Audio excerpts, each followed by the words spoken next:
يا أيها الناس قد جاءكم برهان من ربكم وأنزلنا إليكم نورا مبينا. Assalamu alaikum, bienvenue dans ce nouvel épisode d'inspiration coranique. Une des choses qui traverse parfois la vie du croyant, c'est de se sentir seul, de cheminer vers Allah subhanahu wa ta'ala, mais d'avoir l'impression qu'il avance tout seul, qu'il n'a personne pour le soutenir, personne pour l'aider. Et lorsqu'on est tout seul dans notre cheminement spirituel, eh bien il y a des phases dans notre foi où ça se passe bien, où les choses sont faciles, et il y a parfois des épreuves, parfois des moments de démotivation, parfois la tâche est trop lourde à porter tout seul. Et on se dit, eh bien j'aurais bien aimé avoir quelqu'un à mes côtés pour cheminer vers Allah subhanahu wa ta'ala.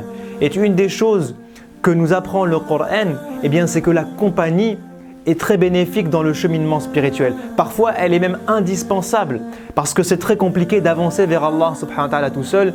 Et donc c'est pour ça qu'aujourd'hui, j'ai souhaité partager avec vous un des passages de la vie de Sayyidina Moussa.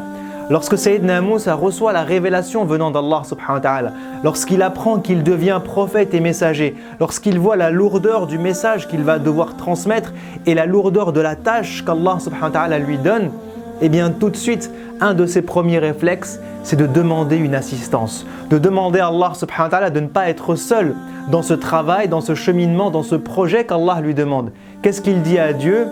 Il dit وَاجْعَلْ لِي وَزِيرًا مِّنْ أَهْلِي هَارُونَ أَخِي أُشْدُدْ بِهِ أَزْرِي وَأَشْرِكْهُ فِي أَمْرِي كَيْ نُسَبِّحَكَ كَثِيرًا وَنَذْكُرَكَ كَثِيرًا إِنَّكَ كُنْتَ بِنَا بَصِيرًا. Sayyidina Moussa dit à Dieu وَاجْعَلْ لِي وَزِيرًا مِّنْ أَهْلِي هَارُونَ أَخِي. Il demande à Allah subhanahu wa ta'ala de lui donner un assistant, de lui donner un bras droit dans cette tâche qu'il lui demande d'accomplir, qui est d'aller voir Pharaon et de sauver le peuple de Bani Israël de la torture et de l'esclavage que Pharaon leur fait subir, et de propager la parole de Dieu et de faire la da'wa, d'appeler Pharaon et tous les gens qui l'entourent à revenir vers Allah subhanahu wa ta'ala. Donc cette tâche est très lourde à porter et Sayyidina Moussa demande donc à Allah d'avoir un bras droit qui soit quelqu'un de sa famille, en particulier son frère Haroun. Mais ce qui est intéressant dans cette demande, c'est comment la justifie Sayyidina Moussa. Il dit qu'il en a besoin pour prendre conseil auprès de lui, pour décider ensemble des choses, donc pour œuvrer ensemble, mais pas uniquement. Il dit ensuite كَيْ نُسَبِّحَكَ كَثِيرًا وَنَذْكُرَكَ كَثِيرًا.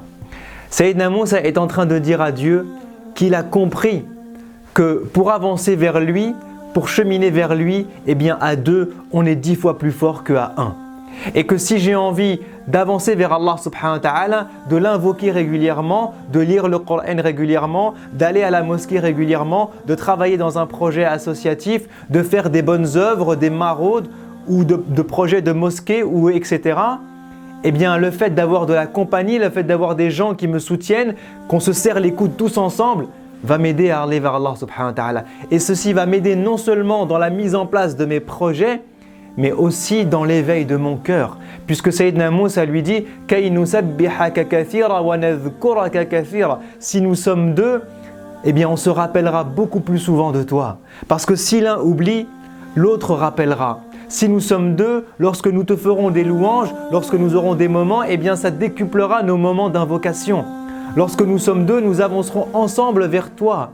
Et donc, avoir une compagnie, c'est quelque chose de très beau, mais c'est surtout quelque chose d'indispensable dans notre cheminement vers Allah subhanahu wa ta'ala. Donc si vous êtes seul, si vous avez du mal à avancer, si vous vous rendez compte que les projets sont trop difficiles à porter, si vous vous rendez compte que vous êtes démotivé dans votre foi, si vous vous rendez compte que vous n'arrivez pas à atteindre vos objectifs de dhikr, de Coran, de prière, etc., vous êtes dans la même situation que Sayyidina Moussa, qui a trouvé que le projet était trop dur à porter seul et qui a demandé de l'aide à Dieu. Et lorsqu'il a demandé de l'aide à Dieu, il a demandé à Dieu de lui envoyer quelqu'un.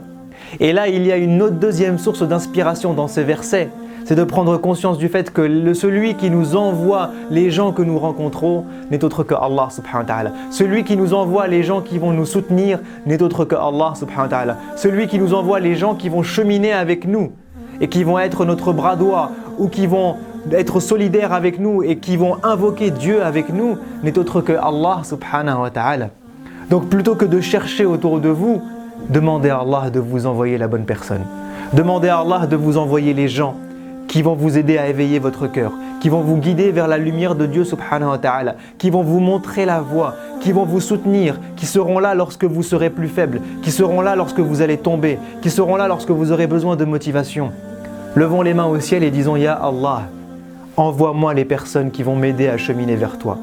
Fais que je ne sois pas seul et que je sois faible dans la difficulté. Fais que je sois fort avec les gens que tu vas m'envoyer et que je puisse avancer vers toi avec ces personnes-là, Inch'Allah. Je vous dis à la prochaine. Wassalamu alaikum wa rahmatullahi wa barakatuh. Si ce rappel vous a été profitable, alors partagez-le humainement avec les personnes qui vous sont chères et numériquement pour qu'il puisse toucher le plus grand nombre, Inch'Allah.